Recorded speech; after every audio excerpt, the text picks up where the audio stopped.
해리스도 깨달은 겁니다. 게리 겐슬러도 교체해줄 거니까 너무 우리한테 적대시 안 해도 돼. 네, 여러분 반갑습니다. 비트캐쳐입니다. 현재 비트코인은 67K까지 약간의 과열을 시켜주고 차익 매물들을 실현하고 소화해주는 과정을 보내고 있는 가운데 대선을 2주 앞두고 암호화폐 산업이 무려 대선 기부금 1억 9천만 달러라는 어마어마한 자금을 투입하면서 미국 정치에 미치는 영향력을 확보해 가고 있습니다. 그래서 이번 대선만큼은 이 암호화폐 산업이 대선에 미치는 영향력 그리고 당파 간 선거에서 매우 중요한 역할을 차지하고 있다는 것. 절대 지금 공화당, 민주당 모두 이 크립토라는 시장을 외면할 수 없다는 것을 시사하고 있고, 또 하나 재미있는 소식이 들렸는데 리플의 공동 창업자인 크립스 라슨이 해리스 캠페인 팩에 1,000만 달러 상당의 XRP를 기부하겠다라고 밝혔습니다. 근데 재미있는 상황 뭡니까? 지금 리플 같은 경우는 아직도 민주당,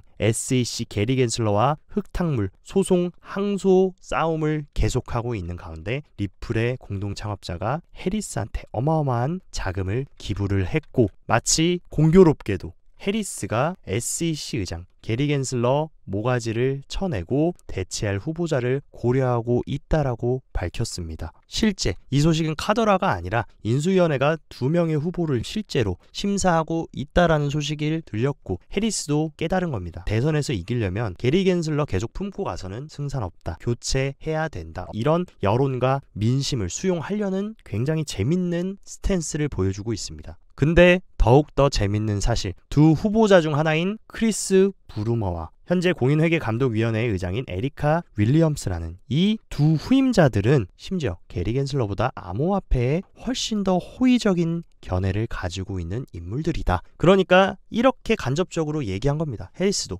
야, 크립토 투자자들 니네 우리 뽑아도 돼. 왜냐하면 우리도 앞으로 크립토 시장에 친화적으로 갈 거고 SEC 게리 겐슬러도 교체해줄 거니까 너무 우리한테 적대시 안 해도 돼. 이런 식으로 메시지를 보낸 것이 아닌가라는 개인적인 생각이 듭니다. 또 그리고 굉장히 재밌는 소식이 미국의 상품선물위원회 CFTC 의장인 로스틴 베넘이 가상자산 규제와 선거 배팅 관련 입법을 촉구했는데, 여기에 핵심 내용을 보면 베넘이 새로운 의회와 대통령 아래에서 2025년 규제 법안이 추진될 가능성이 높다라고 전망했는데, 여기서 제일 중요한 거 FIT 21 법안. 이 법안 같은 경우는 21세기 금융혁신 기술법입니다. 근데 이 금융혁신 기술법에서 가장 중요한 거 뭐냐? 가상자산은 증권이 아니라 상품으로 인정하고 상품으로 인정되기 때문에 SEC가 아니라 바로 CFTC가 가상자산을 관할하는, 그러니까 더 이상 가상자산 모든 알트코인들이 이제 증권법 이슈에 휘말리지 않을 수 있는 굉장히 친화적인 법안이 바로 FIT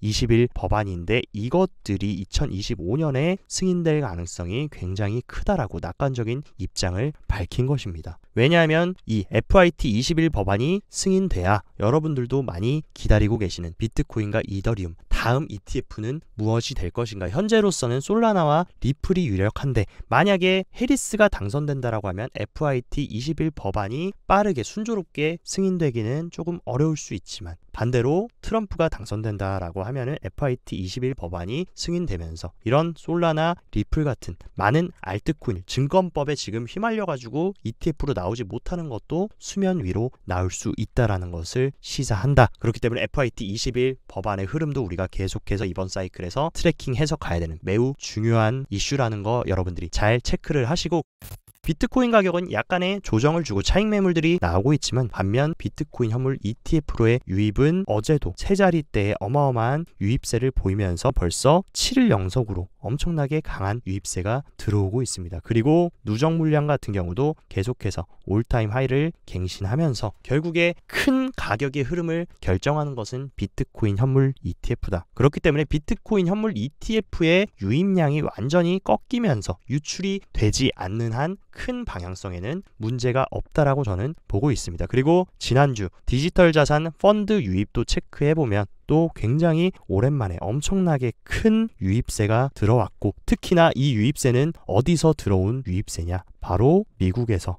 압도적으로 다른 나라들은 매도를 하고 있어도 유나이티드 스테이츠 같은 경우는 엄청난 유입이 들어오고 있다는 거. 결국에 누가 지금 바닥에서 줍줍하고 있느냐? 이번 운전대를 잡은 이번 사이클의 주인공인 미국에서 엄청난 매집을 하고 있다라는 것을 우리가 또 디지털 자산 유입에서 체크를 할 수가 있는 부분입니다. 그렇기 때문에 운전수의 방향을 따라가야지. 운전수가 지금 방향을 정했는데 이 방향에서 조금 요철 생긴다라고 해서 여러분들이 바로 내려버려서 조정 나온다고 하차해 해버리면 아마 나쁜 선택이 될 수 있다라는 거. 오히려 저는 지금 조정은 더 큰 상승이 나오기 전에 미니 박앤세일 조정이라고 생각을 하고 있습니다. 그리고 비트와이즈 CIO 또한 비트코인 ETF 옵션이 이번에 나스닥과 NISE, CBO 모두 승인이 되면서 이제 기관 투자자 관심이 증가될 거다라고 하면서 비트코인 옵션 승인이 기관 투자자들에게 더 쉽고 저렴하며 안전한 가상자산 시장 참여 기회를 제공할 거고, 더 많은 기관 투자자들이 시장에 옵션을 통해서 유입될 수 있는, 기관 투자자들은 옵션을 굉장히 많이 사용합니다. 해칭으로도 사용하고 투자 목적으로도 많이 사용을 하는데, 조금 더 기관 투자자들이 이 시장에서 여러 가지 파생 상품을 이용하면서 채택을 시킬 수 있는, 가속화될 수 있는 그 창구가 지금 3개나 열렸다라는 거, 그 부분도 장기적으로 중요합니다. 그리고 저는 이번에 약간 차익 실현의 원인은 결국에 또다시 돌고 돌아 매크로의 영향이 컸다라고 생각합니다. 그래서 미증시부터 비트코인 할 것 없이 약간의 좀 과열을 시켜주는 요철이 있었는데, 결국에 그 시발점은 어제 발표됐던 경기선행지수 같은 경우에 계속해서 지금 경기선행지수는 우하향하고 있고, 반대로 현재 지금 경기는 매우 강하다라는 것을 보여주고 있습니다. 근데 과거에 어떤 흐름을 보여줬었냐? 경기선행지수가 빠지고 나서 실제로 경기가 나빠지면서 리세션에 들어왔던, 이런 식으로 선행지수가 먼저 떨어지고 나중에 후행해서 경기가 나빠지면서 경기 침체가 왔었던 적이 굉장히 많았다. 어떤 그런 우려로 인해서 경기 선행지수가 계속해서 저점을 갱신하다 보니까 많은 사람들이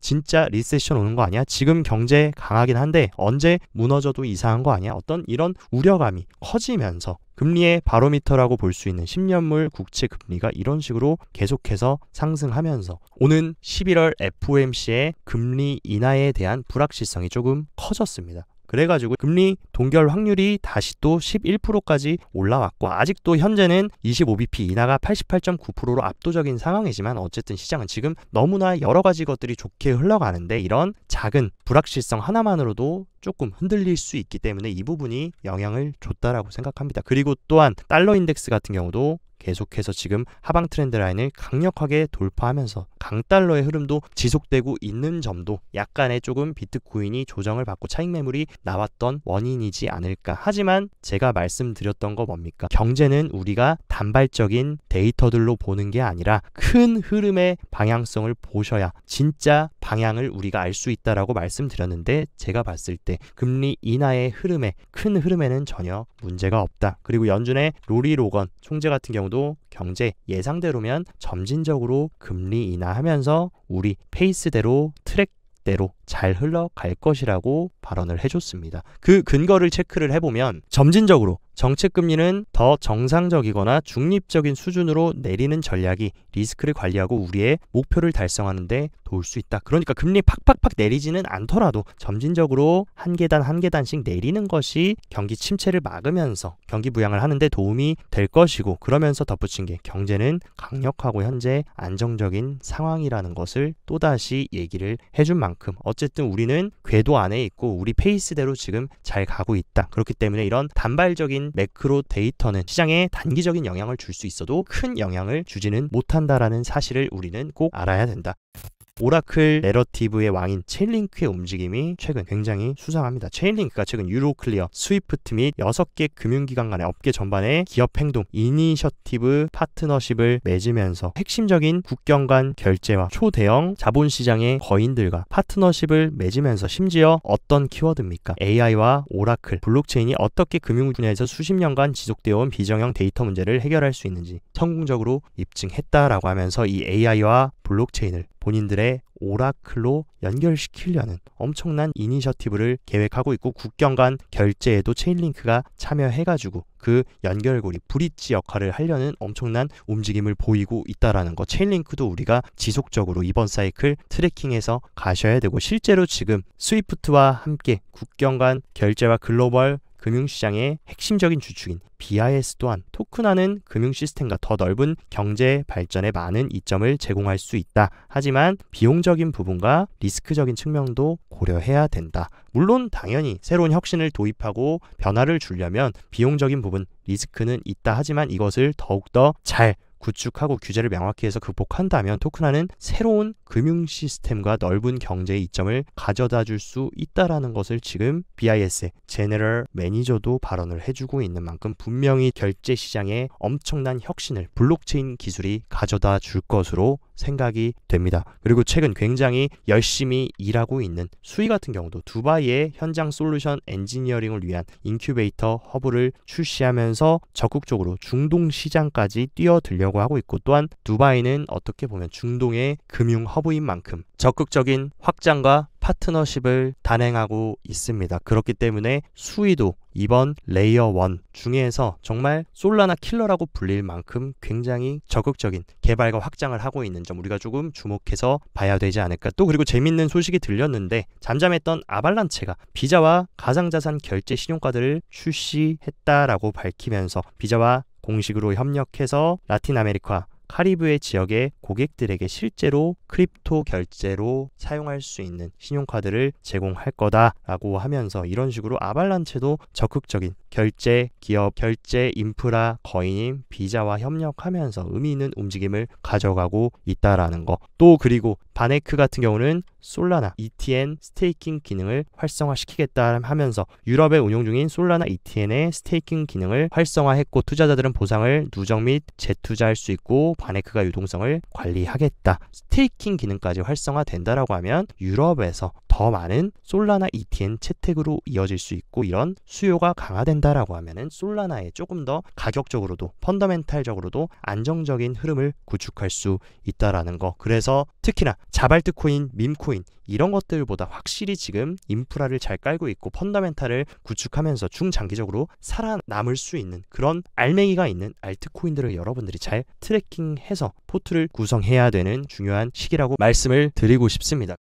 비트코인이 쉬지도 않고 숨도 안 쉬고 올라온 만큼 많은 사람들의 탐욕도 과열이 된 상황이다. 그래서 공포 탐욕 지수도 그리드 단계에 오면서 많은 탐욕적인 또다시 포모를 느끼고 뒤늦게 지금 시장에 막 뛰어들고 있는 사람들이 많은데 이런 구간에서는 너무 뜨거우니까 약간 선풍기 바람도 쐬고 에어컨도 쐬고 약간의 식혀주는 무빙은 무조건 필요하다. 왜냐하면 그 어떤 자산도 이렇게 우상향 해가지고 수직 상승하지 않습니다. 올랐다가 식혀주고 올랐다가 식혀주고 올랐다가 식혀주고 하면서 파동을 그리면서 우상향을 하는 거기 때문에 이런 과열 구간에서는 약간의 식힘이 필요하고, 그리고 실제로 이번에 굉장히 재밌는 움직임을 보였던 게 패닉셀이 굉장히 없었다. 비트코인이 이런 식으로 나름대로 약간의 큰 휩소가 나왔는데도 불구하고 과거 8월, 9월 달은 이런 식으로 조정이 나올 때마다 엄청나게 큰 패닉셀을 동반하면서 많은 사람들이 시즌 종료다 망했다 하면서 던진 물량으로 하락을 한 게 컸다라고 하면 이번 조정 같은 경우는 여기까지 한꺼번에 쭉 많이 올랐으니까 약간 수익 실현하자라고 해서 빠진 거지 패닉셀을 해서 조정이 나왔던 것은 아니다. 그렇기 때문에 과거의 조정 패턴과는 조금 다르다는 부분을 말씀드리고 싶고, 그리고 가격 상승에 있어서 가장 중요한 신규 투자자들이 엄청나게 유입이 되고 있습니다. 과거에도 단기 상승을 보여줬던 랠리에서는 신규 투자자들이 급격하게 늘어나면서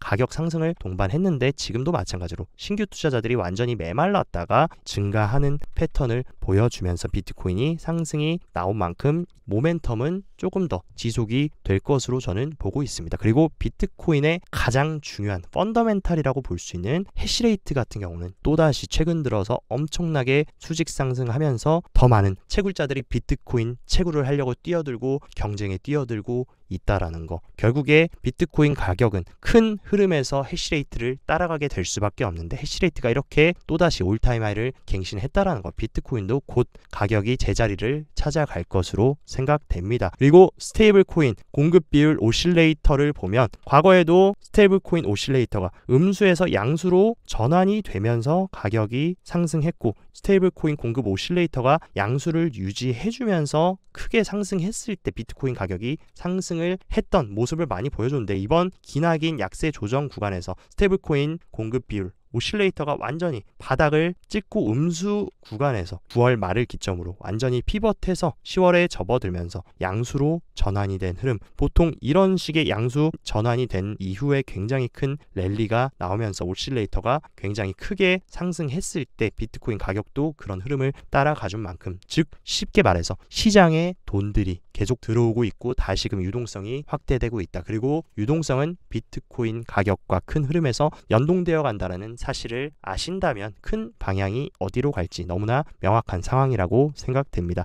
하지만 일단은 단기적으로 우리가 체크를 해보자면 비트코인 이 확장세기 상단을 돌파하면서 리테스트 잘 안착을 해주나 했지만 약간의 조금 더 큰 차익 매물 실현들과 매크로의 영향으로 조정이 나오면서 현재 66.9K에 위치를 하고 있다. 근데 이 구간은 어떤 구간이었습니까? 우리가 최근에 돌파했던 직전 고점이 66.5K 부근이라는 거, 이 부근을 잘 지지해주는 것이 매우 중요합니다. 이 부근만 만약에 일봉 종가로 잘 지지해준다라고 하면 다시금 쐐기 상단으로 안착해줄 수 있고, 이 구간을 만약에 한 번 더 깨가지고 이탈을 시켜서 롱을 정리시킨다라고 하면 저는 적어도 최근에 엄청난 거래량을 동반해서 장대 양봉을 만들어줬던 이 양봉의 허리 부분, 이 64.5K 구간 정도가 마지노선 조정이라고 생각합니다. 그리고 이 구간 지지만 잘 해준다라고 하면 다시 또 한번 랠리를 보여줄 수 있는 흐름을 기대하고 있고, 그리고 대략적으로 이 구간까지 내려온다라고 해도 굉장히 강력한 비트코인의 200일 이동평균선까지 우리를 잘 지지를 해주고 있기 때문에 이 200일 이동평균선 위에 있는 한 계속해서 이런 식으로 과거의 패턴처럼 200일 이동평균선을 돌파한 이후에 쭉 좋은 모습을 보여줬던 모습 충분히 이번에도 재현될 수 있다라고 보고 있습니다. 그리고 우리가 장기적으로 꼭 체크를 해봐야 되는 것, 롱텀 홀더의 셀사이드 리스크 비율을 체크를 해보면 언제나 사이클 탑에서는 극도의 유동성 구간, 이 빨간색 구간을 만들어줬고, 이런 식으로 장기 홀더의 셀사이드 리스크가 빨간 선을 돌파하면서 과열이 됐던 모습을 보여줬습니다. 이 흐름이 끝나고 나서 이제 비트코인이 시즌이 종료되면서 또 기나긴 조정으로 들어갔는데 지금 자리는 아직까지 이 빨간색 구간을 단 한 번도 터치하지 못했다. 그리고 미니 불장이었던 3월 4월에도 이 주황색 구간은 돌파했지만 빨간색 구간을 터치해주지 못한 만큼 분명히 다시금 바닥을 찍고 중립 상태로 올라왔습니다. 그렇기 때문에 2차 페이지에서는 분명히 빨간색을 터치해주러 가는 그런 여정이 아직 남아 있다라는 거 여러분들이 꼭 명심하셨으면 좋겠고, 과거에 골드와 S&P 500이 굉장히 큰 랠리를 보여줬던 패턴과 지금 비트코인이 굉장히 비슷한 컵 앤 핸들 패턴을 만들어주고 있습니다. 과거 골드도 이런 식으로 굉장히 긴 컵 바닥을 만들어주고 그 다음에 확장세기로 손잡이를 만들어준 이후에 이 손잡이 위를 돌파했을 때 굉장히 큰 랠리가 나왔고, S&P 500도 기나긴 컵을 만들어주고 이 컵 손잡이를 확장세기로 만들어주고 여기를 돌파한 이후에 엄청난 랠리가 나왔다. 지금 비트코인도 어떻습니까? 굉장히 지루했던 컵을 만들어줬고 이번 조정으로 확장세기 만들어줬고 이 확장세기 돌파를 해주는 그 지점에 우리가 와 있습니다. 이 지점만 확실하게 주봉으로 돌파 안착을 해준다라고 하면 과거 골드와 S&P 500이 큰 랠리를 보여줬던 패턴과 비슷하게 갈 확률이 크기 때문에 우리는 남은 후반전을 계속해서 준비해가지고 배에 힘 딱 주고 구축해 나가셔야 된다라는 사실 꼭 명심하시기 바랍니다. 오늘도 시청 진심으로 감사드리고 영상 도움되셨다 하시면 좋아요 구독 눌러주시고 더 자세한 투자 전략 궁금하다 하시면 영상 하단 고정 댓글에 제가 운영하는 크립토 시황 정보방 활짝 열어놨으니까 이쪽에서 시황도 잘 체킹하시면서 성공적인 크립토 투자 계속 정진해 나가시길 바랍니다. 오늘도 시청 진심으로 감사드리고 여기까지 비트캐쳐였습니다.